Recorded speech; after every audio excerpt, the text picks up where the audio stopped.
Buenas noches, estamos aquí desde Mieses, estamos al inicio de este primer webinar del año y como no podría ser de otra manera, poniendo el foco en las personas. Fijaros qué oportunidad tan fantástico en esta noche, en esta tarde, poder compartir, además de distintos puntos del mundo, de distintos puntos del mundo, donde nos interesa, nos une un foco que ponemos hoy en la persona que trabaja, en la persona que colabora, en la persona que pertenece a las distintas organizaciones y a las organizaciones conformadas por estas personas, el gran capital y poniendo un poco de orden y método. Por eso hoy también vamos a intentar envolver toda esta iniciativa de la importancia del rigor, de la disciplina de un método y de todo lo que nos puede aportar. Para eso estamos hoy acompañados por Leandro Capace y por Carlos López, que la verdad sería como un desmerecer el no hacer referencia a algunos puntos de sus currículum. Pero yo creo que en cuanto empiecen a hablar, vamos a poder comprobar a qué me refiero.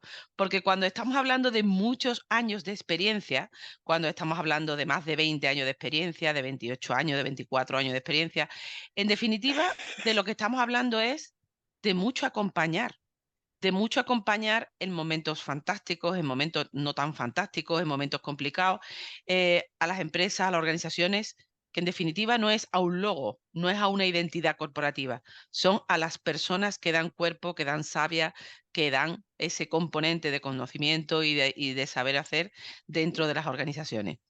Normalmente a los consultores, a los auditores, no se nos llama para festejar. Se nos suele llamar para ayudar a crecer con esos estertores, ese dolor que tiene muchas veces cuando crece la estructura. Se nos llaman para pedirnos una orientación y se nos llama a éxito. Se nos llama a éxito. Es decir, ¿qué tenemos que hacer para que esto salga de 10? ¿Qué tenemos que hacer para resolver esto de la forma más eficiente posible? ¿Qué tenemos que hacer para impactar en el mercado? ¿Qué tenemos que hacer para marcar una diferencia? Y se llama a los consultores. Y qué importante es esa labor, esa voz amiga del que como auditor te dice lo que te hace falta, te dice aquello que te queda, te abre los ojos y a poder mirar hacia ti con un efecto espejo que llamamos muchas veces, con ese efecto espejo, sin que te duela, simplemente que te motive lo suficiente como para emprender un itinerario de trabajo y de ilusión. Y esto es un poco la intención que tienen tanto Leandro como Carlos a la hora de contarnos sus experiencias y su expertise profesional. Nos centramos en lo que aportan los sistemas, en lo que aportan los sistemas y el porqué de la importancia de los sistemas y de las empresas. Para eso, tanto Leandro como Carlos van a ir presentándonos en una exposición bellísima cuáles son sus experiencias, su enfoque y contextualmente nos van a ayudar a ir increciendo, entendiendo cómo es el detalle, el porqué, el para qué de esto de los sistemas normalizados y en la importancia de la implantación en los sistemas. Leandro empezará y os diría que Leandro es ingeniero técnico industrial, es técnico superior en seguridad y tiene muchos años, no sé si es necesario decirlo, pero más de 20, más de 20, más de 24, más de 25. Ha estado durante mucho tiempo trabajando también por cuenta ajena en distintos sectores y ha aprendido muchísimo, como él mismo indica, de comportamientos seguros e inseguros y de lo que se debe y lo que no se debe hacer. Y en todo esto pues le ha llevado a tener un abanico importante como para poder asesorar, gestionar y ayudar a las empresas a encontrar esos puntos y esas áreas de mejora. Y Carlos López, él es licenciado en biología, también es técnico superior en prevención, es máster además en dirección y gestión de personas y ha descubierto en este tiempo y en los últimos años la importancia del desarrollo de las competencias, el acompañamiento, el entrenamiento, la formación y lo que puede dar de sí el impacto de todo esto en el crecimiento y la sostenibilidad de las empresas y de las organizaciones. Yo diría, Leandro y Carlos, que el micrófono es todo vuestro, la pantalla es vuestra, la sesión es vuestra y os doy la palabra para que podáis empezar a compartir pantalla en esta presentación, además tan estética y tan bonita que habéis preparado para nosotros en esta tarde. Muy bien. Leandro, cuando quieras. Perfecto, pues muchas gracias, René, y buenas tardes a todos. Comparto la presentación. El mérito de la parte estética es de Carlos, que yo como ingeniero pues soy muy cuadriculado y muy limitado con esto, pero bueno.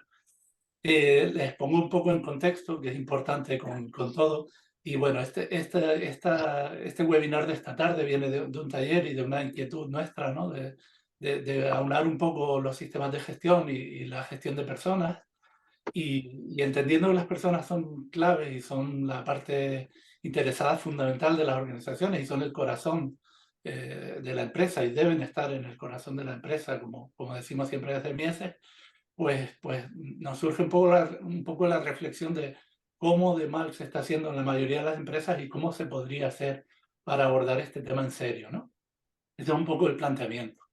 Desde ya les adelanto que es un poco crítico con respecto a la práctica habitual de las empresas. Puede haber muchas empresas o algunas empresas que vean esto y digan, coño, estoy certificado, lo estoy haciendo estupendamente. Cualquier generalización es injusta y esta también puede serlo, ¿no? Y en ese sentido, pues bueno, pues disculpas adelantadas, ¿no? Trasladamos nuestra visión de unos cuantos años de experiencia y con un enfoque constructivo, ¿no? Al final tienes que ser consciente de lo que haces mal si quieres mejorar, ¿no? Ese sería un poco el lema detrás de todo esto y lo que persigue el sistema de gestión. Y, y bueno, también disculpas adelantadas porque mis presentaciones suelen ser un poco rollo de mucho texto. No se preocupen, que no hay examen ni nada, no hace falta que tomen apuntes, o sea que simplemente son un poco un soporte de las ideas, ¿no? Pues nada, les cuento algunas cositas, a ver, vale. Bueno, primero lo más importante, y es que aunque estén un poquito denostados, tanto Carlos como yo somos unos convencidos y unos enamorados de los sistemas de gestión, ¿no? Nosotros realmente creemos que los sistemas de gestión son unas herramientas poderosas y unas herramientas útiles y unas herramientas que tienen, pese a su aparente simplicidad, tienen un poco la fórmula de la Coca-Cola, ¿no? Tienen mucho sentido común, tienen mucha lógica, tienen estructura, tienen orden, tienen muchas cosas valiosas e importantes para las organizaciones. Con el último cambio importante de las normas, en el paso a las versiones 2015, se incorporan ideas importantes, ¿no? Como el análisis de contexto, la identificación de necesidades y expectativas de partes interesadas, el pensamiento basado en riesgos, se revisa y se refuerza la función del liderazgo y se le da un peso o un protagonismo nuclear en el sistema, se revisa el concepto de competencia, se revisa el concepto de ambiente de trabajo, incluyendo aspectos psicosociales, se revisa y refuerza la toma de conciencia. Digamos que la norma crece, los propios sistemas de gestión también aplican la mejora continua y la norma crece y se vuelve más rica, ¿no? Así, por ejemplo, si nos vamos al ciclo de mejora continua, al ciclo PDCA de Deming, que es la base de los sistemas de gestión y que yo tomo prestado en mi marca personal, PDCA Focus, yo soy convencido de la mejora continua, pues este es el ciclo de mejora continua de la versión de 2008, ¿no? Ahí teníamos la responsabilidad de dirección como uno de los puntos del ciclo de mejora continua. El jefe mandaba y decía dónde íbamos y esto se ponía a caminar. Y de algún modo la interacción de la empresa era exclusivamente con el cliente, ¿no? ¿Qué quiere el cliente? Se lo doy y punto, ¿no? La revisión de 2015 es muy profunda y obedece a un montón de cambios en el mundo. Y uno de los cambios relevantes, por ejemplo, es que las organizaciones tienen que dejar de poner el foco exclusivamente en el cliente y tienen que mirar el mundo que les rodea, ¿no? Es decir, una empresa no puede ir a satisfacer el cliente a costa de su entorno, a costa de sus partes interesadas, a costa del medio ambiente, a costa del regulador, a costa del trabajador, ¿no? De algún modo hay que ampliar el punto de mira, ¿no? Entonces, el ciclo de mejora continua de la versión 2015 de la norma crece y se enriquece, ¿no? Evidentemente importante, la planificación, dónde vamos, nuestros objetivos, está ahí como un elemento del ciclo de mejora continua, esa P del plan, ¿no? Pero el liderazgo, ¿dónde pasa? Pues el liderazgo ya no hablamos de la responsabilidad de la dirección, sino que hablamos del liderazgo y está en el centro, está moviendo el ciclo y está impregnando todo. De hecho, la norma pasa a hablarnos de un liderazgo a todos los niveles. De algún modo, tenemos que entender que la organización no la puede empujar la alta dirección en base a decreto, en base a ordeno y mando o en base a declaraciones formales, sino que la organización debe movilizarse a través del liderazgo a todos los niveles. Y ya no tenemos como único elemento de entrada los requisitos de cliente, sino que en la versión 2015 te dicen, oye, analiza tu contexto externo e interno y eso tiene que después impregnar tu sistema, y también te dice, identifica a tus partes interesadas, quién puede afectar o quién puede verse afectado o sentirse afectado por tu organización, e identifica cuáles son sus necesidades y expectativas. Y tu sistema tendrá que dar respuesta también a eso, además de a lo que quiere tu cliente, ¿no? De algún modo, la empresa tiene que tener un punto de mira global, ¿no? La versión 2015 no lo hace expreso, creo que porque lo da por sentado, pero detrás de esto, o antes de esto, hay algo mucho más importante y que al final es de donde arranca todo, ¿no? Yo creo que la norma lo da por supuesto, pero por desgracia hay muchas empresas en las que no podemos dar nada por supuesto, ¿no? Entonces yo me permito hacerlo visible un poco, y antes que todo esto, tiene que haber una reflexión estratégica sobre la identidad de la organización. ¿Quién soy? ¿Para qué existo? ¿Cuál es mi propósito? ¿Qué papel quiero jugar en el mercado? ¿Y cómo quiero hacerlo? ¿Qué valores tienen que mover a mi organización? Desde esta primera reflexión estratégica y de esta primera reflexión identitaria, surge ese posterior análisis del contexto, de las partes interesadas, y luego desplegamos el sistema. Pero esto tiene que tener claro, tiene que estar claro y tiene que estar definido, porque luego tiene que impregnar el sistema, ¿no? ¿Desde qué posición identifico necesidades y expectativas de partes interesadas? ¿Desde qué compromiso social? ¿Desde qué valores? ¿Desde qué convicciones? ¿Vale? Digamos que eso es crítico. Digamos que la norma nos habla de esa estrategia de la organización, y eso evidentemente tiene que estar y tiene que ser el filtro por el que pasemos todos, ¿no? Como les decía, creemos firmemente en los sistemas de gestión y en que son una herramienta poderosa, pero por desgracia los sistemas de gestión se maltratan bastante, ¿vale? Los sistemas de gestión nacen con un enfoque muy flexible, muy accesible para que cualquier organización pueda sumarse a ellos, y por desgracia la mayoría de las organizaciones se aproximan a los sistemas de gestión con un enfoque resultadista. Quiero un certificado.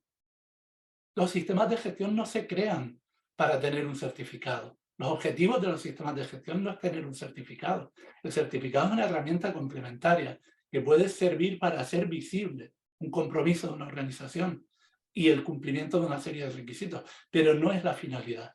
Como con todo, y en España somos muy de eso, y por desgracia así nos va muchas veces, la gente acaba confundiendo la forma con el fondo y perdemos un poco de vista lo que la norma pretende realmente, ¿no? Entonces, la herramienta es muy buena, pero si no la sabes, no la quieres o no la puedes porque tu jefe no te deja, por ejemplo, utilizarla, pues al final no sirve de mucho, ¿no?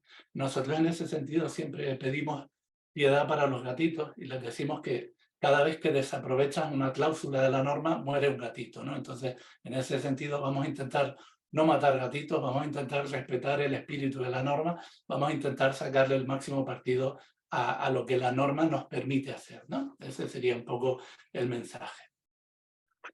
¿Cómo abordamos esto? Bueno, pues lo primero, el primer punto del sistema de gestión que pasamos a evaluar sería el contexto, ¿no? La norma, ¿qué nos dice? Pues que debemos determinar las cuestiones externas e internas que son pertinentes para su propósito y su dirección estratégica. Por tanto, claramente la norma entiende o presupone que antes de abordar el despliegue de un sistema de gestión, tú tienes un propósito y tienes una línea estratégica y tienes claro dónde quieres ir, ¿no? Entonces eso tiene que impregnar todo. El análisis de contexto de partes interesadas, etcétera, lo tienes que hacer desde esa posición, ¿no?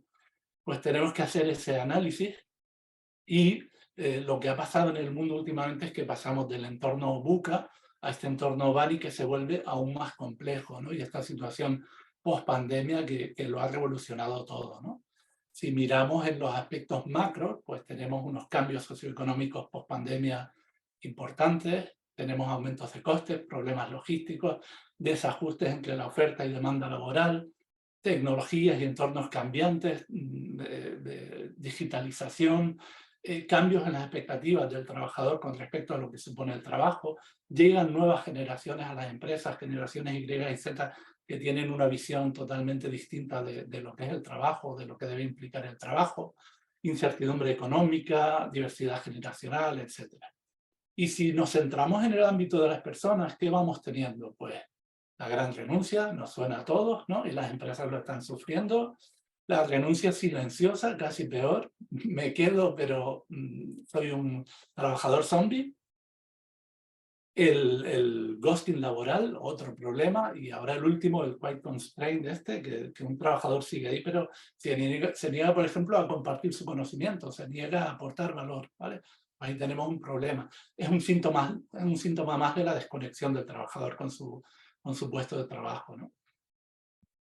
También nos dice el capítulo del contexto que debemos comprender las necesidades y expectativas de partes interesadas, determinar qué partes interesadas son pertinentes y los requisitos, necesidades y expectativas de estas partes interesadas. Muchas veces no se le da importancia a partes interesadas típicas, clientes, competidores, proveedores, accionistas, administración, trabajadores, etcétera, ¿no? Pero rara vez se le da a los trabajadores el peso que realmente tienen, ¿vale? Desde nuestro punto de vista, los trabajadores son la parte interesada y la norma hace muchas referencias a eso, ¿no? Si nos vamos a la bibliografía, pues la gestión eficaz de los recursos humanos es la palanca clave para la consecución de los objetivos de una organización. ¿Cómo? Pues haciéndoles llegar los objetivos de la organización a través de unos objetivos individuales, un reconocimiento, una retroalimentación y evidentemente definiéndole unos puestos de trabajo, unas tareas y unas competencias que estén alineados con lo que necesitamos, ¿no?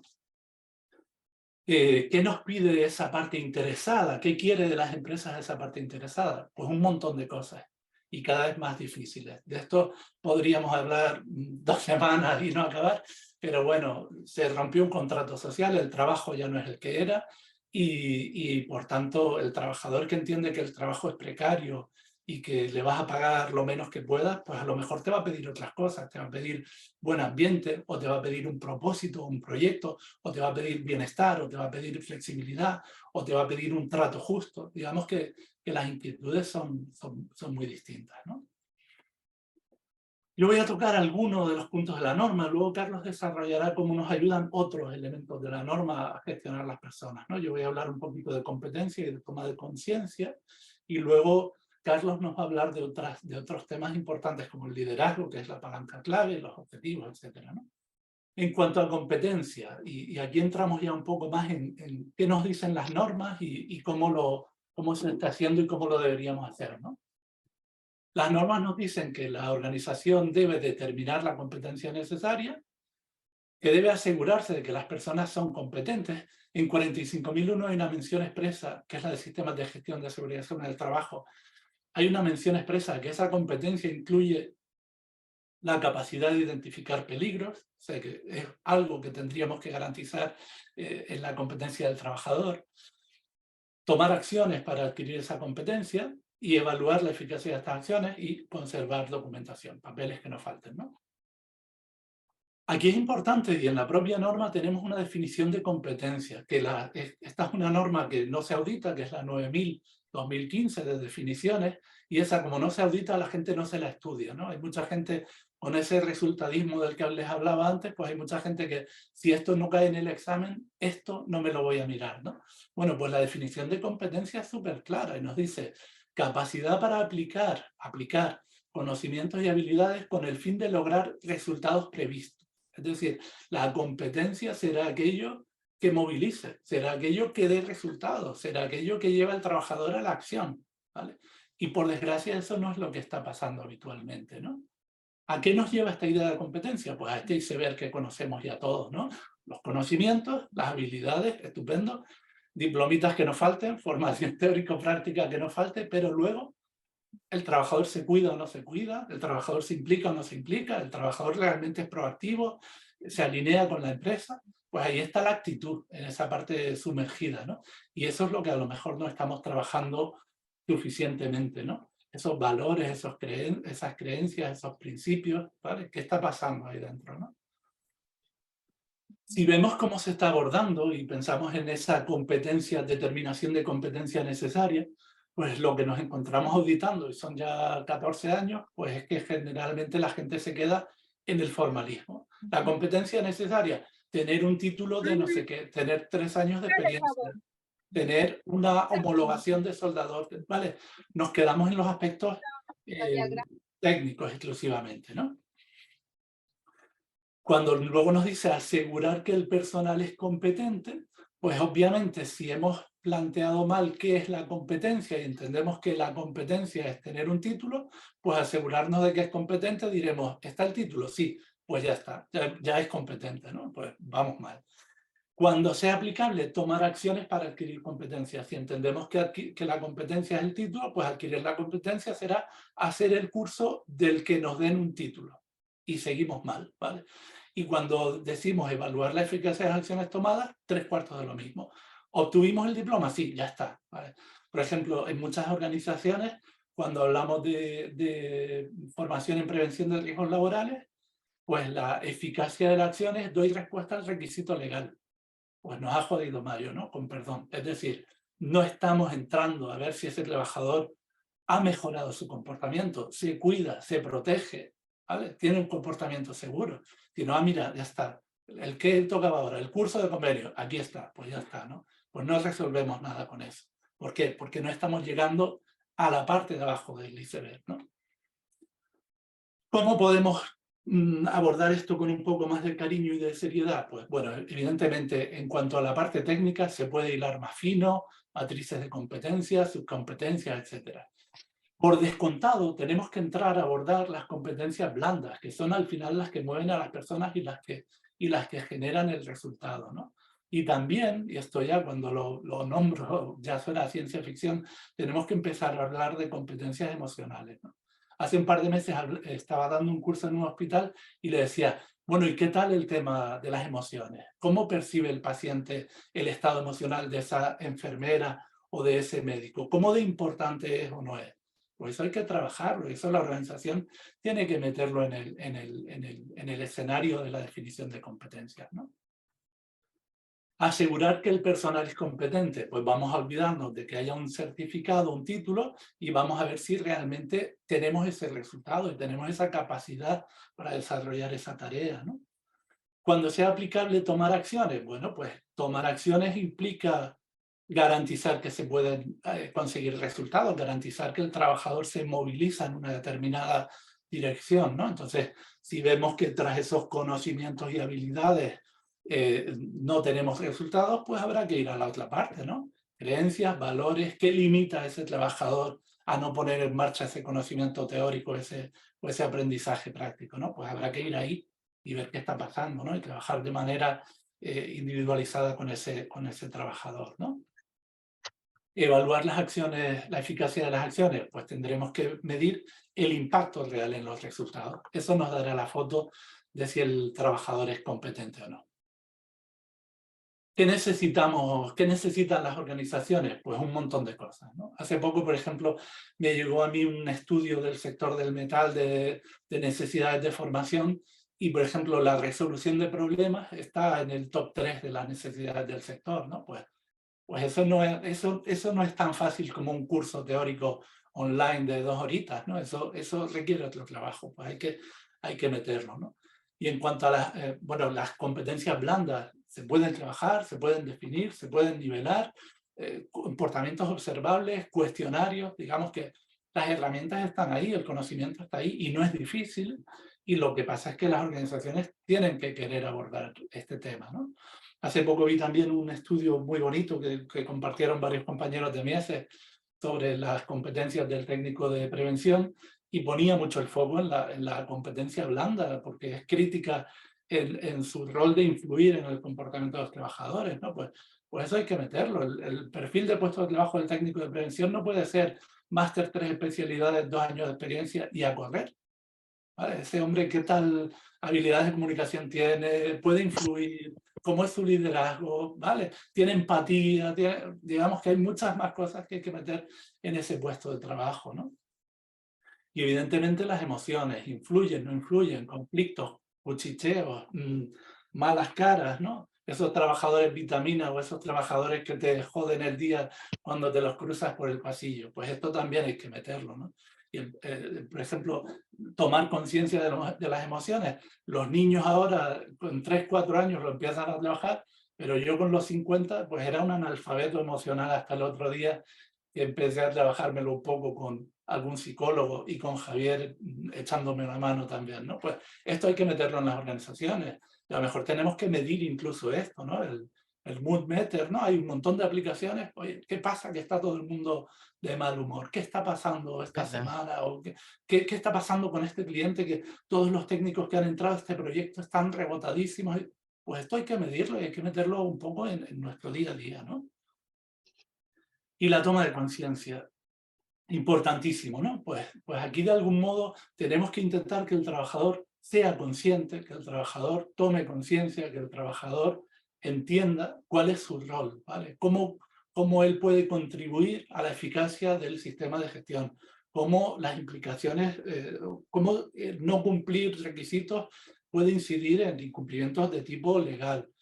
En 45001, que también introduce algunos matices muy interesantes, pues en esa toma de conciencia tenemos que llegar a que el trabajador entienda que debe alejarse de situaciones que considere un peligro inminente y serio para su vida o su salud, ¿no? De algún modo tenemos que hacer que el trabajador sea corresponsable y copartícipe de los principios y de los compromisos de la empresa, ¿no? Esa sería un poco la palanca de la toma de conciencia. ¿Qué buscamos con la toma de conciencia? Pues el compromiso, la coparticipación, la corresponsabilidad, ¿no? Volviendo a la norma de definiciones esa que nadie se mira, pues las personas se comprometen y alinean a través del entendimiento común de la política y de los resultados deseados. Es decir, cuando conseguimos que el trabajador tome conciencia y entienda y asuma nuestra política, nuestros compromisos, nuestros valores, por supuesto, corporativos, pues podremos comprometerlos y alinearlos, ¿no? Y de algún modo lo que buscamos es que entienda que sus acciones contribuyen al logro de los objetivos y de los compromisos de la organización. De algún modo que se sienta parte del equipo y que entienda que él juega lo mismo que juega todo el equipo. Luego Carlos nos habla un poquito de eso, que hay alguna idea bonita con ese tema, ¿no? ¿Qué buscamos con este compromiso? Implicar activamente a todas las personas, de algún modo que cada persona del equipo entienda que puede generar y proporcionar valor a la organización. Los beneficios de este compromiso que deriva de esa toma de conciencia, pues comprender mejor los objetivos de calidad, aumentar la motivación, aumentar la participación, el desarrollo, la iniciativa, la creatividad, la satisfacción de las personas. Es decir, hay muchísimos elementos clave que son estratégicos, que son diferenciales y que son los que la organización al final marca la diferencia. Es decir, dos empresas que hacen el mismo trabajo, el elemento clave va a estar aquí, va a estar en el compromiso de las personas porque van a implicarse más, van a ser más creativas, van a aportar ideas, van a aportar entusiasmo, y eso al final el cliente lo percibe, ¿no? Es decir, tenemos ya todos muy claros que cuidando al empleado, cuidamos a nuestro cliente, ¿no? De la experiencia de empleado a la experiencia del cliente. Pues esto tenemos que meter estas herramientas para que de algún modo la estrategia, los valores, los objetivos de la organización se impregnen, ¿no? Y de algún modo construyamos esa cultura corporativa del tipo que queramos, ¿no? ¿Dónde llegamos aquí? Pues de nuevo, ¿vale? Vamos a ir a esos valores, a esa motivación y a esa parte sumergida del iceberg, ¿no? Me gusta mucho Simon Sinek, soy bastante fan, y de un vídeo suyo de hace un tiempito me quedé con esta frase tan bonita de que trabajar duro en algo que amamos se llama pasión, trabajar duro en algo que no amamos se llama estrés. La pasión nos va a llevar al compromiso, los resultados y a la empresa brillante, y el estrés nos va a llevar al síndrome del quemado y al trabajador zombie o a la renuncia silenciosa o al quiet constraint o a todos estos fenómenos que estamos viendo, ¿no? ¿Cómo lo estamos abordando? Pues poco y mal, como no. Estamos poniendo cartelitos en las paredes, políticas, objetivos, cartelitos de sensibilización, ¿vale? Que no sirven para nada y que enseguida forman parte del paisaje, ¿no? En algunas empresas, pocas, vemos herramientas más específicas para motivar la sensibilización y la participación, ¿no? Equipos de mejora, círculos de calidad, se ven muy poquitos, ¿no? También tenemos un problema grave de liderazgo e incluso de jefes, ¿vale? Sin irnos al liderazgo bonito, hasta de jefes tenemos problemas, ¿no? Porque hay gente incluso que ante comportamientos contraculturales miran para otro lado, ¿no? Pues mal hacemos si ni siquiera desde un liderazgo transaccional fijamos nuestra cultura, ¿no? Y de hecho hay mucha incoherencia en las organizaciones que dificultan que haya toma de conciencia porque no hay ni siquiera claridad en el mensaje, claridad en el discurso, ¿no? ¿Qué podemos hacer? Pues trabajar en construir esa cultura, sea de calidad, sea una cultura ambiental, sea una cultura preventiva, alineando la estrategia, los compromisos, las decisiones y los comportamientos de toda la organización. Potenciar ese liderazgo transformador, que se involucren todos los líderes a todos los niveles, ver cómo se comporta la gente, ver si se está fabricando una contracultura y corregir desviaciones, reforzar aquellos valores que sí que están alineados, medir y evaluar esas competencias y de algún modo reconocer o corregir, y vigilar la coherencia, porque la coherencia se carga el discurso, la incoherencia se carga el discurso, ¿no? Tenemos una manifestación y una declaración formal de que nos preocupa la seguridad, pero luego no somos capaces ni de comprar unos EPIs, ¿no? Pues malamente vamos a construir ninguna cultura, ¿no? Me gusta mucho la frase de Drucker también, ¿no? La cultura se come la estrategia. Los compromisos formales y la cultura, si no somos capaces de construir una cultura alineada con esos compromisos, no sirven de nada. Ujú. Y con esto yo ya creo que acabo. Leandro, espectacular, ¿eh? He ido tomando unas notas. Qué bien has hilado absolutamente todos los conceptos. Qué fácil la deglución de la importancia, el propósito y el sentido y el diferencial, que es entender de esta manera, leer estas cartas en este orden, tal y como tú lo has planteado, ¿no? Qué bonito y qué fácil lo planteas. Seguro que no es tan fácil, pero se nos antoja como muy interesante y como muy provocador el poder ayudar a las empresas a verlo así. No sé si Carlos va a entrar un poquito más en el detalle de cuando se empieza a sudar y a coger la toalla en cada uno de cada uno de estos hitos. Pero hablabas tú de esas habilidades blandas, ¿no? ¿Cómo trasladar esa pasión? Qué importante poder trasladar esa pasión por poder compartir, hacer equipo y hacer visible ese propósito, que podrá ser un servicio, que podrá ser un producto, que podrá ser lo que sea, pero compartir para crear, ¿no? Compartir para crear en equipos, ¿no? En comunidad, yo diría que casi en comunidad. Carlos, ¿qué nos puedes decir tú a todo esto? ¿Cómo hilas la intención y el balón que te deja en puerta Leandro? Estás muteado, Carlos. A Te ver, silenciaste, me da. a ver, Carlos, ahora. Sí, ahora. me silencié para no cortarte, para Ah, no... no se vende, vale. Muy bien, muy No, bien. yo un poco voy a dar continuidad a lo que está compartiendo con nosotros Leandro, ¿no? Y obviamente con el mismo enfoque, ¿no? De centrarlo en las personas.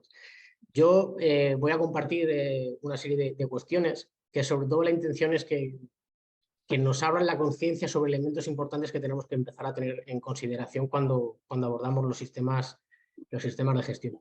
Voy a hablar de 4 temas que están relacionados. Uno es el liderazgo, la estrategia, los objetivos, la evaluación y la medición, pero enfocada a la perspectiva de las personas. Y luego, cambiando un poco el orden de la estructura de las normas, voy a hablar un poquito de riesgos y oportunidades, ¿de acuerdo? No quiero tampoco ser hacerme muy extenso, ¿no? Pero bueno, hay temas que sí que me gustaría que abordásemos. Voy a empezar a compartir. A ver, vale. Ahí lo veis. Bueno, me gustaría empezar hablando del liderazgo. El liderazgo, ya Leandro ha dejado caer que es uno de los elementos más importantes para el funcionamiento de las organizaciones, ¿no? Para gestionar este cambio, esta transformación o esta mejora. Y sin embargo, es uno de los puntos que en las normas lleva menos tiempo y que desde mi punto de vista ha pasado más por encima en todas las organizaciones. Para entender bueno, a nivel de normas pues nos dicen pues, que el liderazgo se implica con la dirección, con establecer unos objetivos, concentrarnos en las personas. Voy a pasar muy por encima por los puntos de la norma, un poco también por el tiempo que tenemos, ¿no? Pero para entender realmente lo que las normas nos piden sobre el liderazgo, la respuesta está detrás de esta pregunta, ¿no? ¿Cuál es tu trabajo? Si yo a vosotros os hago esa pregunta de cuál es vuestro trabajo, pues a vosotros os llegará una serie de respuestas a vuestra mente, ¿no? Como esto es en remoto y no tenemos tiempo para atendernos, pues, a modo de ejemplo, esa foto que tenéis ahí es de un portero, de un guardameta. Si yo os pregunto cuál es el trabajo de esa persona, pues, es muy fácil que lleguemos a un consenso bastante rápido, ¿no? Pues bueno, pues el trabajo de un guardameta es pues parar los tiros, mantener la portería a cero, que no le marquen goles, ¿no? Es decir, ese es el trabajo de un guardameta. Es fácil que lleguemos pues eso, a esta conclusión en común. A mí me gusta mucho voy a decir que me gusta mucho el deporte, no, me gusta mucho el fútbol, sinceramente. Esta persona de la foto es Neuer, es el portero de la selección alemana, ha sido campeón del mundo con la selección alemana, ha sido también es el portero del Bayern de Múnich, campeón de la Champions varias veces, es decir, es considerado uno de los mejores porteros del mundo, ¿no? Si preguntamos cuál es el trabajo de Neuer, pues bueno, pues lo que estamos comentando, ¿no? Pues el trabajo de Neuer es mantener la portería a cero, que no le marquen goles, parar los disparos de los contrarios. Sin embargo, en esta foto, este mismo es Thomas Neuer. Esta foto está sacada del último mundial que ganó Alemania. En las estadísticas de la FIFA dice que Thomas Neuer se pasó más del 70% de su tiempo fuera del área. No del área pequeña, sino de fuera del área grande, ¿no? Y gran porcentaje de ese tiempo en ese punto, ¿no? Entonces decimos, joder, pues si el trabajo de Neuer es parar que no le metan goles, pues igual no es el mejor sitio en el que tiene que estar, ¿no? Podríamos pensar. No solo esto, esta foto, el de la foto es Thomas Neuer, obviamente, esa es la línea de medio campo y sale a cortar un balón de un delantero. Y dice, pues igual tampoco es las funciones de un portero, ¿no? que quiera mantener su puerta a cero. Y esta foto tendríamos que ampliarla, pero es Neuer yendo a rematar un córner en el último minuto, ¿no? Entonces, podemos llegar a la conclusión de decir, este tío, que es el mejor portero del mundo, pues no tiene ni idea de cuál es su trabajo, ¿no? Porque no está donde tiene que estar. ¿Qué ocurre? Que si tú le preguntas a Thomas Neuer cuál es su trabajo, él te va a decir, mi trabajo es ayudar al equipo a ganar. Mi trabajo es ayudar a que el equipo alcance sus objetivos. Esto es realmente cómo deberíamos entender el liderazgo. Es decir, deberemos entender el liderazgo y el compromiso orientado a cumplir la misión de la organización, aportando valor con todas nuestras actividades de una manera coherente con nuestros valores y con los de la compañía. Es cierto que la mayoría del tiempo estaremos haciendo una tarea concreta, ¿de acuerdo? Pero lo que no podemos confundir es cuál es mi trabajo con la tarea que hago, ¿vale? Pues tendré que parar balones, pero tendré que salir a rematar un córner, ¿no? O tendré que hacer otras funciones, o tendré que salir de mis tareas normales, ¿no? Ese es el verdadero enfoque y el verdadero espíritu que persiguen las normas, ¿no? Cuando habla de liderazgo y cuando habla de compromiso. A ver. Bueno, exacto, que me sale de perdonar. Claro, del liderazgo y compromiso podríamos estar hablando semanas. O sea, da esto para hablar, no hay sin fin, ¿no? Pero si tú lees mucho de liderazgo, recoges mucha información, aparte de tipologías de liderazgo, de comportamientos de los líderes, básicamente podemos fusionarlo en las 5 grandes P's del liderazgo, ¿de acuerdo? Que son la personalidad y la competencia de los líderes, el poder y la autoridad que tienen, el propósito de la organización y los objetivos definidos, los principios de los valores y los cuidados de las personas. Las 5 P's son importantes, ¿de acuerdo? A mí me gusta mucho el propósito de la organización. Cuenta una anécdota de Kennedy cuando estaban en la carrera espacial, que fue a la sede central de la NASA en Colorado. Y al entrar al hall se encontró a un bedel que se estaba barriendo, fregando, ¿no? Y le preguntó, bien, buenos días, señor, ¿cómo está? ¿Qué está usted haciendo, no? Y el bedel le contesta, estoy ayudando a que el hombre llegue a la luna. ¿Vale? Como diría Cooper, ole, ole, ole por el jefe de ese señor, ¿de acuerdo? Porque ha elevado esa tarea a la máxima exponencia, es decir, la ha vinculado con el propósito de la organización. Eso es clave, por muchas cosas, porque dignifica el trabajo, porque te ensalza. Bueno, no quiero extenderme mucho porque si no, cualquiera de estos temas nos da para infinidad de cosas.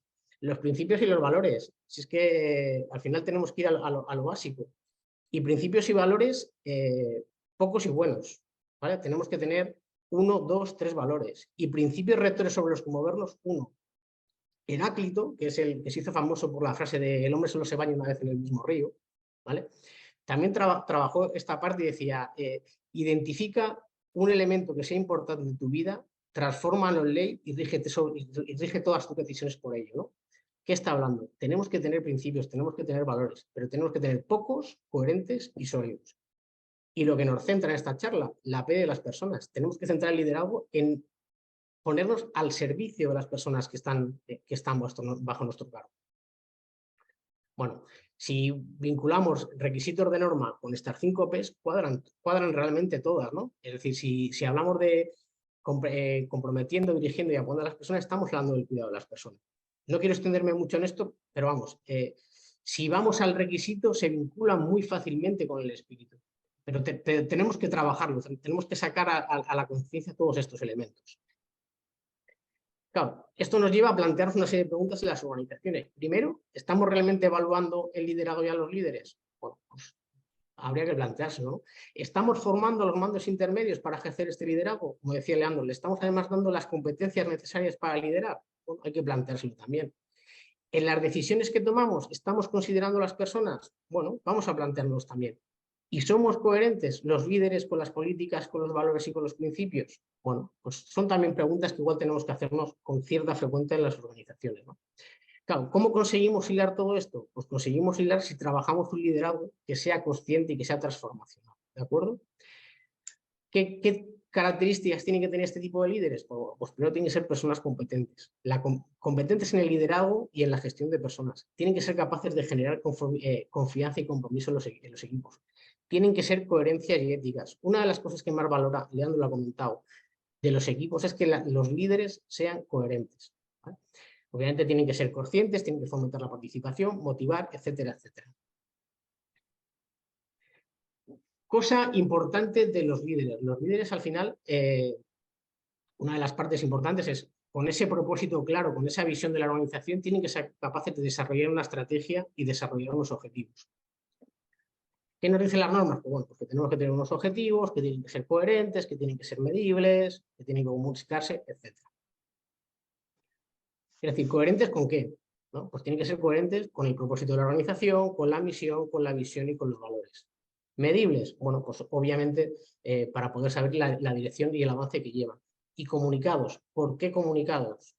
Para que las personas podamos tener en las unidades el foco en aquello que para la organización es importante, en aquellos objetivos que la organización ha establecido porque son importantes, para focalizarnos en ello. Respecto a objetivos, 4 consideraciones o 4 elementos que deberíamos tener en consideración. Primero, ¿qué tipo de objetivos? ¿Objetivos de cumplimiento o objetivos de compromiso? Los objetivos de cumplimiento están enfocados a la tarea. Yo a veces soy un poco radical, pero las organizaciones que únicamente tengan objetivos de cumplimiento están abocadas al fracaso, están abocadas a desaparecer. Una organización tiene que tener objetivos de cumplimiento y tiene que tener objetivos de compromiso. ¿Por qué?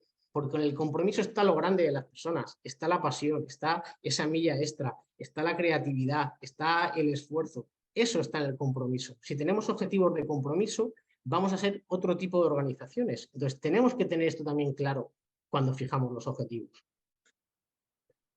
Otro elemento. Bueno, este señor de la foto es el doctor Brown. El doctor Brown es un psicólogo de los años 70 que hizo muchos estudios sobre psicología social y muchos de los hallazgos que encontró en sus investigaciones son aplicables a la psicología del trabajo.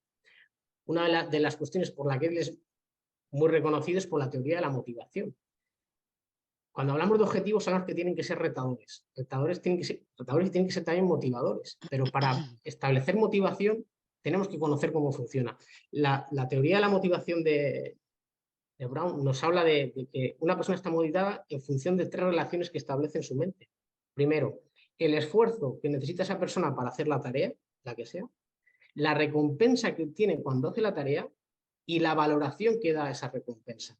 Cuando nosotros establecemos objetivos y los trasladamos a objetivos individuales, tenemos que tener en consideración estas relaciones de elementos. a Leandro le gusta un elemento que es el demanda-recurso, ¿no? Pues la demanda-recurso está muy relacionada con el esfuerzo en la tarea. Pues todas esas cosas tenemos que tenerlas en cuenta cuando fijamos objetivos o cuando hablamos con las personas para establecer esos objetivos individuales. La prioridad. Yo me encuentro con facilidad en empresas que tienen 7, 14, 23 objetivos. Pues bueno, pues eso es un poco locura. Locura porque mi abuela decía que el que mucho abarca, poco aprieta. Y es que es verdad. Pues es igual, es mejor tener un objetivo o dos e ir a por ellos. ¿Por qué? Porque los recursos son limitados, porque los conceptos son limitados, porque las personas funcionamos de una manera diferente. Es decir, yo no puedo estar focalizado y pendiente de 7 cosas o de 8. Puede estar de una o de 2. De hecho, cuando hablamos de prioridades, prioridad viene del latín, dice lo primero. Es decir, lo que para mí es más importante. Sí que es verdad que aquí podemos jugar con cosas, ¿no? Yo puedo tener igual 3 objetivos, pero esos 3 objetivos tienen que estar vinculados con lo que yo denomino metaobjetivos. Por poner un ejemplo, si yo quiero perder peso, quiero perder 7 kilos de peso, esto es un caso real, pero bueno, digo, pues bueno, pues, yo digo, vale, pues yo voy a hacer, pues bueno, pues para conseguir perder peso voy a hacer ejercicio 3 veces a la semana, ¿vale? Perfecto. Pero yo no tengo el hacer ejercicio todos los días en la mente. ¿Qué ocurre? Que ese objetivo de perder peso tiene un metaobjetivo superior, que es tener una vida saludable. Eso de tener una vida saludable, yo sí que puedo tenerlo todo el rato en mi mente. De manera que si yo, que vivo en un segundo, llego a casa, digo, bueno, ¿puedo subir por el ascensor o puedo subir por las escaleras? ¿Qué es más saludable? Pues subir por las escaleras. Pues subiré por las escaleras. Es decir, el ser capaces de establecer objetivos vinculados a metaobjetivos nos permite que las personas estén enfocadas más tiempo y que la atención que la persona tiene que tener para hacer determinados comportamientos o determinadas tareas sea mucho más fácil de retener en la cabeza. Y luego, bueno, objetivos individuales o de equipos. Esto hay un debate tremendo. Por simplificarlo mucho, ambos, objetivos individuales y objetivos de equipo. Con el ejemplo del fútbol, si yo tengo unos defensas que tienen un objetivo individual, que es que no les marquen goles, pues igual prefieren ganar 1-0 que 4-3, ¿de acuerdo? ¿Por qué? Porque siempre, por naturaleza humana, va a primar más el objetivo individual. Entonces, cuando fijamos objetivos individuales, tenemos que ver si esos objetivos individuales generan algún conflicto con el objetivo del equipo, con el objetivo de la organización. Entonces, cuando lo planteamos, vamos también a dedicarle tiempo a analizar esto. Y vinculado con objetivos individuales, el tercer elemento sobre el que quiero hablar. Seguimiento, medición y análisis y evaluación. Lo que dicen las normas, pues bueno, ahí está. ¿A dónde tenemos que aplicar este bloque de requisitos para centrar las organizaciones en las personas? Pues tenemos que enfocarlo en la evaluación del desempeño. A veces hablamos de evaluación de desempeño y decimos, es que esto es súper novedoso. Pues nos estamos contando una mentira. La evaluación del desempeño se llega siendo desde el siglo IV en Grecia, cuando Platón o Aristóteles hablaban de la ética en el trabajo. Ya hablaban de valorar a las personas en función de sus actos cuando estaban trabajando. Bueno, en el siglo XVI, en el Arsenal de Valencia, ya había retribución salarial en función de lo que producía cada persona. En la Revolución Industrial, los trabajadores en las fábricas se les catalogaba, tenían un cubito de madera con diferentes colores, verde, rojo, negro, que tenían al lado de su puesto de trabajo, que era un indicativo de lo que producía y de las habilidades y de la competencia de esa persona. En el siglo XX pasamos a la curva de la vitalidad, que medía a las personas, todavía las mide, en función de la productividad. Es decir, evaluación del desempeño se ha hecho siempre. ¿Qué ocurre? ¿Esas evaluaciones del desempeño valen y sirven ahora? Pues la respuesta es que no. ¿Dónde tenemos que ir ahora? Pues bueno, tenemos que cambiar. Tenemos que empezar a evaluar a las personas, a evaluar su desempeño para vincularlo con la transmisión de los objetivos. Es decir, son un instrumento maravilloso para fortalecer la cultura y los valores de la organización. Y luego, además, tenemos que hacerlo adaptado a los tiempos actuales. Leandro hablaba, ¿no? Pues nuevas generaciones, generación Z, funcionan de manera diferente. Requieren de que se les hable con mayor frecuencia, de tener un feedback más continuo, de que sean más ágil, más transparentes. Todo eso tenemos que tenerlo en cuenta. Y estas evaluaciones tienen que centrarse en el crecimiento personal, es decir, en que las personas al final desarrollen todo su personal, su potencial, su crecimiento, y la tendencia actual, desde ya el principio de este siglo, es que tenemos que definir y medir aquello que queremos lograr, obviamente. Tenemos que evaluar en función de los resultados, pero tenemos que evaluar y definir y medir también cómo queremos lograrlo, es decir, qué comportamientos y qué valores queremos poner en manifiesto para valorarlos. Hay un cambio tremendo incluso en empresas tecnológicas en el que en la valoración 50-50 resultados-comportamientos está cambiando. Se está dando más peso a los comportamientos que a los resultados. Es decir, hay un cambio de tendencia. ¿Por qué? Porque las empresas se dan cuenta de que eso es mucho más real, es mucho más práctico, es más enriquecedor, aporta mucho más valor a todo, a la organización, a los clientes, a las personas que están dentro de las organizaciones. Por lo tanto, la evaluación del desempeño tiene que hacerse, sí, jugando con estos factores. ¿Y en qué tiene que centrarse? Tiene que centrarse en dar feedback sobre los comportamientos, no sobre los individuos. En psicología social del trabajo hay una cosa que se llama consideración positiva incondicional, que es la base de dar este tipo de feedback. Yo tengo que llamar la atención sobre el comportamiento, los positivos y los negativos, pero tengo que desvincularlos de las personas, ¿de acuerdo? Del individuo. ¿Por qué? Porque esto da tranquilidad psicológica. Esto hace que las personas en las organizaciones estén más tranquilas cuando damos feedback de este tipo, ¿no? Y este tipo de feedback nos permite identificar tres cosas, ¿no? Cuando las cosas en una organización no se hacen, es por tres motivos. Porque no se puede, por lo que me faltan recursos. Porque no sé, porque me falta formación o competencias, o porque no quiero, que me falta motivación, me falta implicación, ¿de acuerdo? Esto se puede identificar en este tipo de evaluaciones de desempeño y en este tipo de feedback. Entonces, ¿qué estamos identificando? Necesidades de capacitación. Podemos llegar a descubrir personas clave, personas que están infravaloradas en las organizaciones, personas que son líderes ocultos. Podemos reajustar equipos de trabajo, ¿no? Para que sean más productivos, más eficientes y, mira, ¿y por qué no decirlo? Más felices, ¿sabes? El Leandro habla de sentimientos, pues igual tenemos que hablar también de felicidad en las organizaciones, ¿no? ¿Qué pasa? No somos personas, no queremos ser felices, pasamos más tiempo en las empresas que en casa, ¿no? Yo no puedo ser feliz en casa e infeliz en el trabajo. Pues igual tenemos que poner eso encima de la mesa también, ¿no? Y luego, obviamente, todas estas evaluaciones de factores de evaluación del desempeño, pues obviamente también tiene que tener luego una contraposición con una serie de factores que influyen en la recompensa, en la compensación, en el salario. No todo el dinero tampoco. Hay personas, y las nuevas generaciones piden otras cosas. Igual ya no trabajan tanto por dinero, pero quieren otro tipo de recompensa.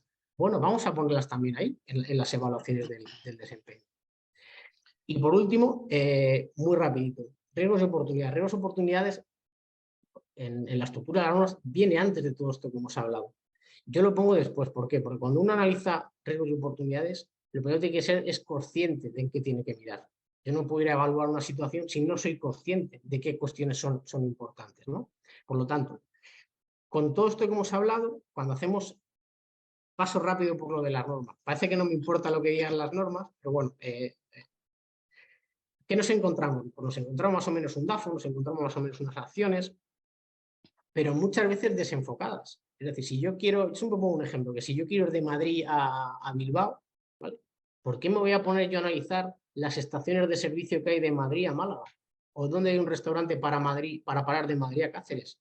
Yo tengo que focalizar el análisis de riesgos y oportunidades alineado con hacia dónde yo quiero ir. ¿Dónde va mi estrategia? ¿Cuáles son mis objetivos? Voy a focalizarlo en eso. Y eso es lo que tenemos que empezar a tomar conciencia y a cambiar. Vinculado o relacionado con las personas, ¿qué cuestiones tendríamos que tener o incluir en ese análisis de riesgos y oportunidades? Leandro comentaba alguna: el liderazgo, la experiencia del empleado, conflictos que pueda haber, el clima laboral, ¿sabes? Medir el desempeño, la formación, la cualificación, cambios culturales. Todo eso tenemos que meterlo en ese análisis de riesgos y oportunidades. Si queremos incorporar a las personas, si queremos ser operativos, si queremos realmente ser coherentes, esto tenemos que hacerlo. ¿Por qué? Porque si no lo hacemos, pues bueno, pues se dan situaciones de este tipo. No conseguimos los objetivos, se disminuye el rendimiento, hay una pérdida de talento, hay un empeoramiento del clima laboral. Todas estas situaciones se dan y muchas veces digo, pues no sé por qué está empeorando el clima laboral, no sé por qué se me va la gente, no sé por qué me cuesta contratar, no sé por qué baja la productividad. Pues bueno, pues los porqués muchas veces están en este tipo de análisis. Y por terminar, creo que me he ido un poco del tiempo, disculpad. No, va bien, va bien. Cuatro ideas básicas. Primero, el enfoque a riesgo, realmente incorporando temas y elementos relacionados con la dirección y la gestión de personas. El liderazgo consciente y transformador como herramienta de cambio. Los objetivos coherentes, tomando como referencia los ODS. Los ODS son una herramienta maravillosa para marcar esta guía. Es una herramienta maravillosa también para esto que hablamos de establecer metaobjetivos. Herramientas vamos a utilizarlas, vamos a incorporarlas, pero vamos a incorporarlas de manera coherente, ¿de acuerdo? Repito lo mismo, no abordemos 14 ODS, bueno, pues vamos a ir este año por uno, vamos a ir el año que viene por dos, ¿vale? Vamos a focalizar también el tiempo y los esfuerzos. Y luego, la evaluación del desempeño, súper importante realizarla con un nuevo enfoque que sea más coherente, atendiendo a comportamientos, siempre enfocado a potenciar el crecimiento de las personas, la formación, la capacitación, las habilidades blandas, ¿de acuerdo? Y obviamente siempre con una retribución. Todo esto tiene que estar en funcionamiento si queremos realmente que los sistemas de gestión lleven a las empresas donde quieren ir. Y poco más. Tenía más o menos 20 minutos, me he ido un poco de tiempo, pero bueno, te cedo el mando otra vez, René. Muchas gracias. Maravilloso, Carlos, de verdad. Muchísimas gracias, muchísimas gracias por vuestras intervenciones. Oye, qué bien habéis hecho este baile entre los dos, qué bien habéis hecho este baile. Y como un tema tan árido y tan estricto como puede ser un sistema normalizado, le habéis dado una esencia, una savia, una brisa que ¿cómo no vamos a apostar por los sistemas armonizados y normalizados aquí en nuestra forma de relacionarnos y de compartir y de hacer crecer a nuestras empresas y a nuestras organizaciones? Bueno, llega un momento, yo creo que es súper interesante. Nos habéis dejado boquiabiertos. Es hora de poner también un poquito de micrófono a los participantes, al resto de las personas que están con nosotros aquí compartiendo en este webinar. Por favor, tenéis aquí en la animación, en las reacciones, podéis ir levantando la mano o directamente activando vuestro micrófono y yo os voy dando paso para que podáis preguntar tanto a Leandro como a Carlos, como queráis. Se abre el debate. Mejor a Leandro. Bueno. Se abre aquí el debate. A ver, ¿quién es el primero que quiere preguntar algo, que quiere compartir algo? A lo mejor alguna experiencia también. ¿Eso lo puedes cortar? No, ¿por qué? ¿Por qué? Ponerte. No. René, ¿sí se me escucha? Perfectamente, Jaime. Bien. Mira, primero felicitar a los ponentes. Realmente le han puesto a los sistemas de gestión estandarizados de una manera muy simple, como efectivamente son. Segundo, simplemente hacer unas observaciones respecto a la trascendencia de las personas en el corazón de las organizaciones. Señalar dentro de la experiencia, esto no lo asuma nadie, hágala pasar por el filtro de su experiencia, pero en mi experiencia, definitivamente, solo cuando cambian las personas, cambian las cosas. Esta es la trascendencia de las personas en el corazón de las organizaciones. Recordemos esa famosa frase de Marcel Proust, si nada cambie, si yo cambio, cambia todo. Esto sucede en las organizaciones, ¿no? Por aquello somos muy amigos de esto de la transformación de las personas en el corazón de las organizaciones. Y cuando hablamos de transformación, ¿hacia dónde esa transformación? Somos muy idealistas en esto y creemos que hacia el comportamiento y autovigilancia consciente debe ser la transformación. Efectivamente, hemos buscado evolucionar en trabajo de asesoría desde la clásica acción insegura a la acción subestándar, que es muy de los americanos, del control total de pérdidas, a La conexión se pone un poquito más débil. No sé Toda si lo la escucháis todo. Yo creo un formación, poquito de retardo. etcétera. ¿Escucháis bien a Jaime? No. Jaime, se ha quedado como congelado, que le decimos aquí. Ahí está bien, ¿se escucha mejor así? Ahora. Ahora sí. Bien, simplemente para ahorrar un poquito de tiempo. La trascendencia de la transformación de las personas. Recordemos que las estadísticas, esto es muy de los americanos, ellos hablan que en el mundo la media de participación de entrega total a nivel de las personas es únicamente del 13%. Por lo cual la conclusión es clarísima. Si nosotros ese porcentaje de participación íntegra total de la gente, solo del 30%, si la duplicáramos al 26%, la productividad se duplica y así sucesivamente. En mi experiencia he podido mirar este tipo de cosas. Por aquello, ahora sí deseo resaltar tu guía, René, ¿no? Tu guía pedagógica, porque realmente es muy pedagógica.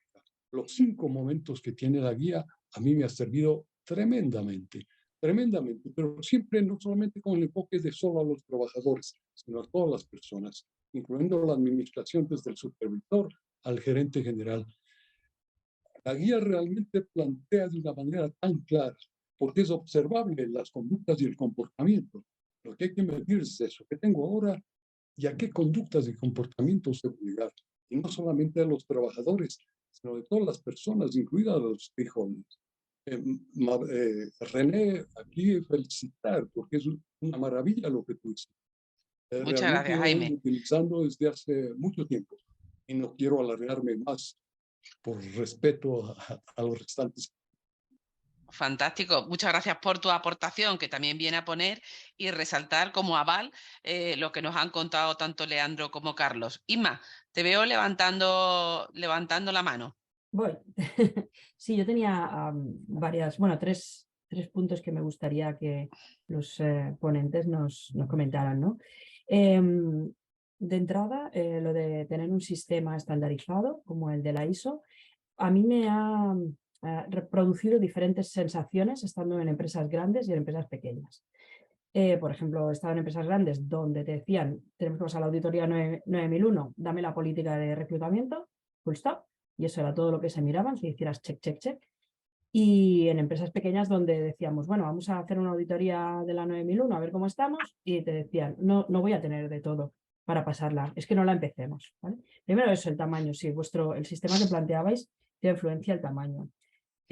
Luego habéis comentado el adaptar el feedback a las nuevas generaciones, pero esto me sugiere como un desplazamiento de las otras generaciones. Quiero decir que a las nuevas les gusta el feedback rápido y directo, pero ¿qué pasa con aquellas que tenemos que no les gusta el feedback directo, sino que quieren una situación formal, donde te sientes, donde evalúes los puntos, etcétera, etcétera? Y eso me lleva a mi tercer punto, que es un poco mi libro, pobre Manel, lo tengo taladrado con este tema, pero a mí me gusta mucho el tema de los trabajadores mayores. Y es que con el cambio de liderazgo de las empresas, con los modelos de negocio, pues se prima que estés actualizado en las tecnologías versus aquellas personas que tienen el conocimiento de todo lo que ha pasado en la empresa durante largos años o en varias empresas del mismo sector o en diferentes empresas de diferente sector, pero que llevan una experiencia que eso no se está valorando en las evaluaciones de desempeño. Por tanto, los trabajadores mayores se están viendo discriminados. Entonces, ¿cómo en vuestro sistema podemos también dar esa oportunidad, esa banderita a que se valore esa parte de los trabajadores? Así que esos 3 puntos. Tamaño, nuevas generaciones y trabajadores mayores. Gracias. Fantástico. ¿Arrancas Bueno, tú, Leandro? tenéis ahí la palabra.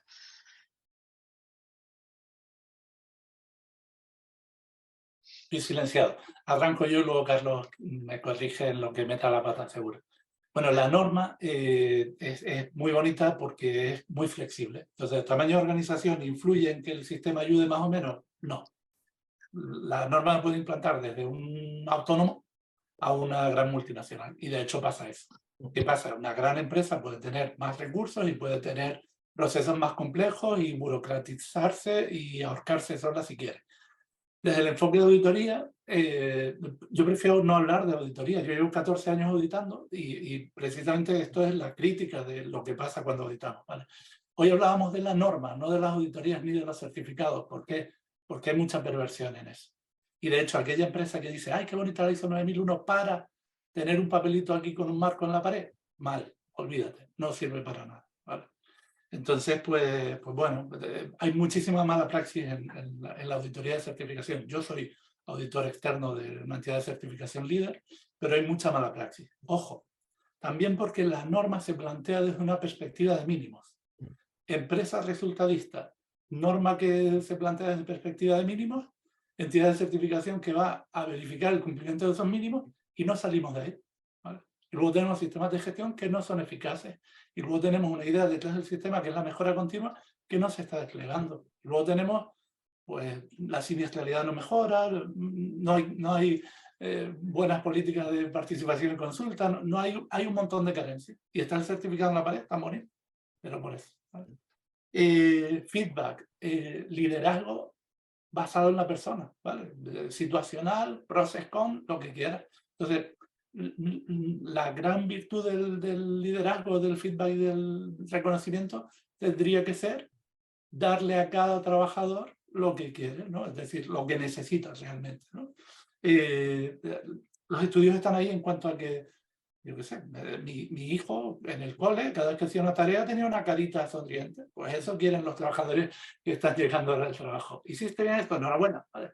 Y hay otra gente que tiene otra mentalidad, otra época, otro contrato social y no espera eso, ¿vale? Pues bueno, a cada cual lo que necesita. Trabajadores mayores, me encanta. Otro gran punto olvidado en la norma. Gestión del conocimiento, un punto poderosísimo, ¿vale? Y la norma, está la competencia por un lado, luego está el conocimiento de la organización.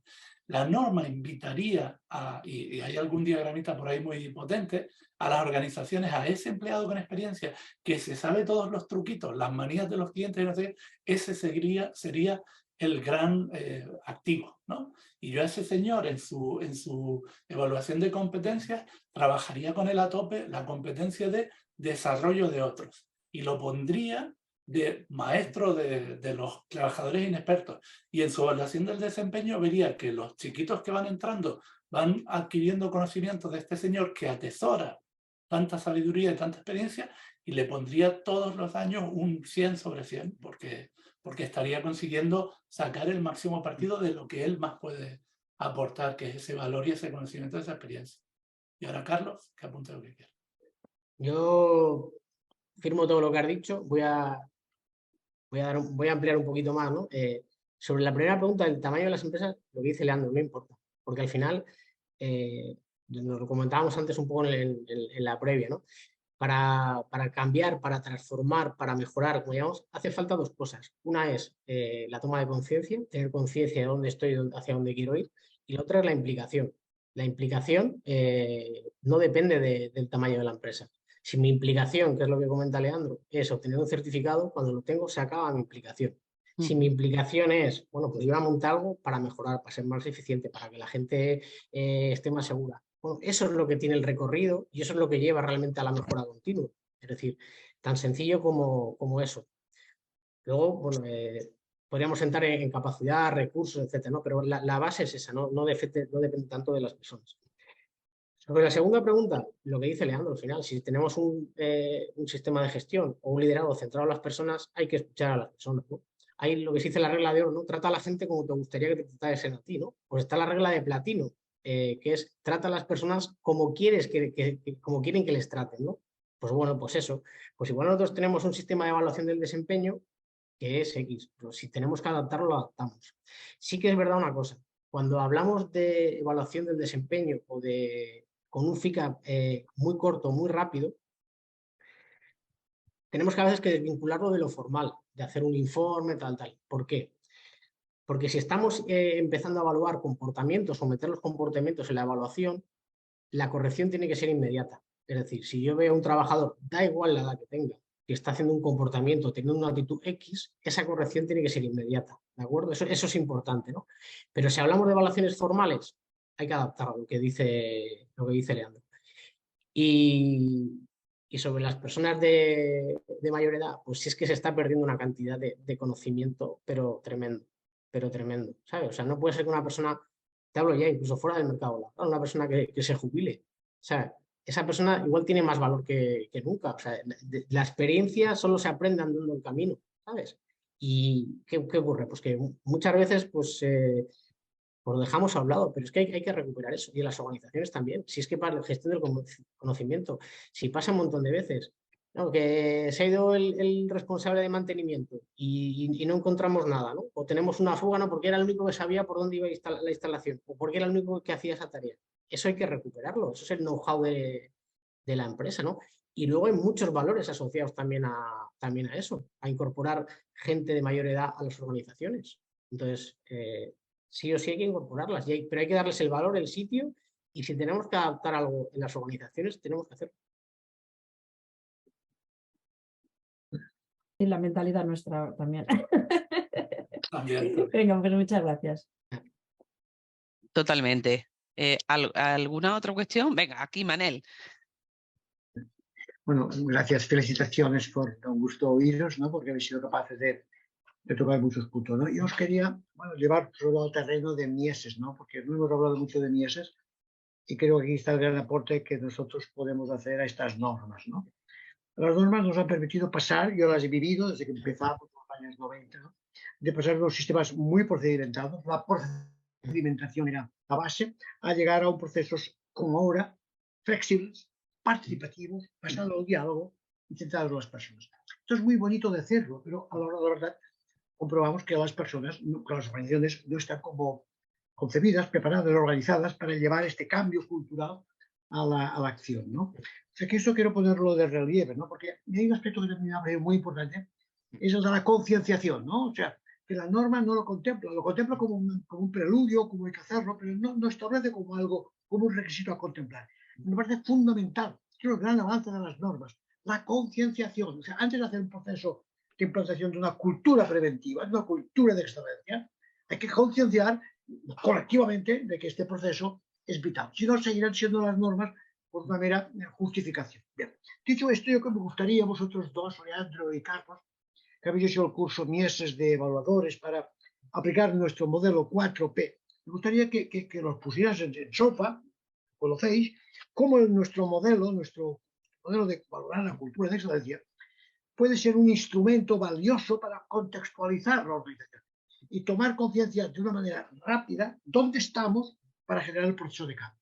Porque es importantísimo la contextualización. Y creo que un modelo como el 4P, por su sencillez, su categoría y su utilidad, pues puede ser muy útil, puede ser muy práctico, ¿no? Y me gustaría vuestra opinión, pero con sinceridad, tampoco, porque hay un modelo y hay un montón, ¿no? El modelo FQM que he aplicado todo el día, pero por favor, hablemos del modelo 4P, que es nuestro modelo. ¿Cómo lo veis en este contexto de ayuda? Justo es curioso, ¿no? Porque Carlos y yo hicimos un ejercicio de evaluación con una empresa que en paralelo yo vengo auditando hace un par de años, ¿no? Y esa empresa que intenta hacer algunas cosas, mucha inquietud, algo de innovación, intenta cuidar a la gente y tal. E incluso está mirando, en Canarias tenemos un premio de excelencia que está muy bonito y tal. Entonces, hicimos la evaluación del modelo 4P y aparecieron las carencias, es decir, los aspectos más débiles de la evaluación del modelo 4P eran, en cierto modo, aquellos aspectos de tu sistema de gestión de calidad que menos desarrollados estaban. ¿Vale? Por ejemplo. Muy bien. Sí, es así, es así. Muy Nos bien, dio muy una bien. foto muy clara. Y nuestro modelo 4P enlaza bastante con algunos aspectos del premio de excelencia, ¿no? Por ejemplo, centrándonos en personas, este tema de los objetivos, este tema de los valores, este tema, pues en los sistemas de gestión muchas veces se quedan cojos, que es de donde surge esta reflexión y esta formación que planteamos Carlos y yo, ¿no? Muchas veces se quedan cojos. Y en el modelo de Mieses, en el modelo 4P, están ahí y son claros. Entonces, ¿qué pasó? Pues de algún modo, solo aquella empresa que tenga un sistema de gestión muy maduro y que realmente lo esté trabajando y que de algún modo lo desarrolle, lo interiorice, lo despliegue, etcétera, etcétera, es la que daría una buena puntuación en algunos aspectos del modelo 4P. Y si solo hablamos de calidad, pues obviamente puede que la parte de Planet y la parte de prevención se queden muy cojas, ¿no? Porque muchas empresas están en el cumplimiento legal. Digamos que los sistemas de gestión empujan a la mejora continua, empujan a la proactividad, y de algún modo empujan a esa perspectiva de partes interesadas. Por ejemplo, partes interesadas en un sistema de gestión de calidad, los trabajadores. ¿Qué esperan? Bienestar. ¿Tú estás trabajando el bienestar de los trabajadores? No, es que son 9001, sin embargo, en el modelo 4P sí está, ¿no? Es decir, aquella empresa que desde un sistema de gestión de calidad lo despliegue, lo trabaje, no sé qué, podría llegar a una buena puntuación en un modelo 4P. Digamos que nuestro modelo de evaluación está por encima. Y en ese sentido, dibuja, que lo hemos hablado, dibuja un buen mapa, una buena hoja de ruta para aquellas empresas que quieren avanzar en la excelencia, ¿no? Cuando la portada al principio de esta presentación yo decía, los sistemas de gestión una herramienta poderosa para la excelencia. ¿Por qué? Porque en ese camino de mejora, cuando evoluciona y llega realmente a la excelencia, es cuando vas a estar aprobando nuestro modelo 4P, digamos, ¿no? Digamos que dibujan una hoja de ruta de cómo debería ser la empresa si se toma en serio un sistema de gestión. Aquella empresa que va solo al formalismo suspende claramente en la evaluación de Mieses. Es decir, es un modelo que nos va a apuntar realmente a una empresa excelente, que es realmente lo que buscamos, ¿no? Y que es lo que nos encantaría a Carlos y a mí, por ejemplo, auditar, ¿no? No encontrarnos empresas en el cumplimiento y en el formalismo y dame mi papelito, sino aquellas empresas que quieran ir más allá. Estupendo, estupendo, estupendo. Fantástico. Por apuntar una cosa, a mí me parece que es una herramienta muy amigable para las organizaciones y que te da, claro, ¿no? que te da una foto muy sencilla, que lo interesante es que abre el debate a la organización. Es decir, Gracias, Carlos, gracias. te da esa foto y vale, y a partir de ahí te abre ese espacio a reflexionar, ¿sabes? Y yo creo que eso es lo potente. Luego ya, pues cada uno en función de sus posibilidades, de sus inquietudes, andará o no. Pero, ¿sabes? Esa herramienta de abrir la organización, mira, esto, así es como está, ¿no? A partir de ahí vamos a debatir. Para mí me parece lo más potente, ¿eh? Gracias, Carlos, coincido contigo. Son instrumentos. No olvidemos que todos estos sistemas son herramientas, ¿no? Es como que uno que quiere hacer una escultura, yendo a un cursito de escultura y con una buena herramienta construir la escultura. No, ¿verdad? Pues hay que ser artista. Y nosotros pues hemos de ser artistas para construir a partir de una realidad compleja, pero compleja no quiere decir difícil, ¿eh? O sea, una cosa, cuando habéis situado estas magníficas transparencias, uno dice, oye, si debe tocar 20 puntos para que el liderazgo funcione, 20 cosas para que el trabajador se siente satisfecho. Esto es complicadísimo, ¿no?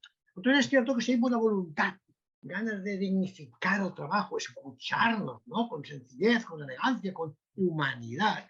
Bueno, las cosas son más sencillas y el trabajador, que es el más listo de todos, no lo olvidemos, está observando perfectamente si nosotros somos los meros formalistas que vamos a ir a cubrir el expediente, perdón, vamos realmente a ayudarle, ¿no? Porque una cosa, por cierto, que me apunté, quería destacar que siempre me ha marcado a mí bastante, ¿no? Cuando hablabais de liderazgo, ¿no? Permitid que haga un pequeño aporte, pero es que es fruto de mi experiencia, ¿no? Yo considero que en el fondo, el verdadero líder, yo descubro quién es el líder, cuando pregunto a los trabajadores, se encuentran que su mando, la persona que tiene ahí, es necesario. O sea, no os riáis de la pregunta. Pero cuando yo hablo que aquella persona es necesaria, que el trabajador la considera útil a sus intereses para que todo funcione, este es un líder, ¿no? Llevo esto alternando la simplificación porque, en el fondo, es el trabajador el que tiene la última palabra, ¿no? En estos procesos que propongamos, ¿no? Oye, fantástico, fantástico. Qué interesante tu apunte también ahí, Manel. A mí me surge otra pregunta, casi robándole espacio también a los restos de los participantes, pero fíjate que tanto Leandro como tú, Carlos, habéis entronizado mucho en el liderazgo. Como normas recientes que ya están en nuestras organizaciones apuntan a la importancia del liderazgo como esa evidencia de cambio. A mí me gustaría también preguntaros, ¿no? ¿Cómo puede ayudar un sistema normalizado a hacer nuestro liderazgo mucho más creíble, mucho más coherente, como hemos llamado, ¿no? Este contexto arropado y envuelto por la madurez que habláis de los sistemas, pero realmente, ¿cómo podemos ayudarnos o servirnos de los sistemas para hacer nuestro liderazgo mucho más coherente, más creíble?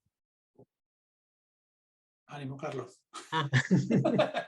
Pues mira, algo tan sencillo como tomándonos en serio realmente el liderazgo. Es decir, para empezar, tú hablas de liderazgo y un poco lo que decía Manel. Primero, ahí en las organizaciones hay muchos líderes que son ocultos, por un lado. Luego hay personas que no son líderes, están en puestos de dirección, de mandos intermedios, pero que realmente que no ejercen liderazgo. Sí que es verdad que tienen la autoridad que les da el puesto, eso obviamente te da cierto respeto, hace esto porque soy tu jefe, ¿de acuerdo? Pero hay muchas personas que están mal ubicadas. Hay gente en mandos intermedios que no tienen las capacidades, las actitudes, y muchos de ellos ni quieren ser jefes de equipo, encargados, no quieren. Y luego, obviamente, el liderazgo es una de las competencias más complejas que puede haber para desarrollar, porque toca muchas habilidades, ¿no? Pues hay que formar también a esos mandos intermedios. Es decir, si estábamos hablando de que la evaluación importante de las personas es dar un feedback, ¿vale? Pues igual tenemos que formar a los mandos intermedios de cómo se tiene que dar feedback, ¿vale? De cómo tenemos que comunicar, de cómo tenemos que hacer determinadas cosas, ¿no?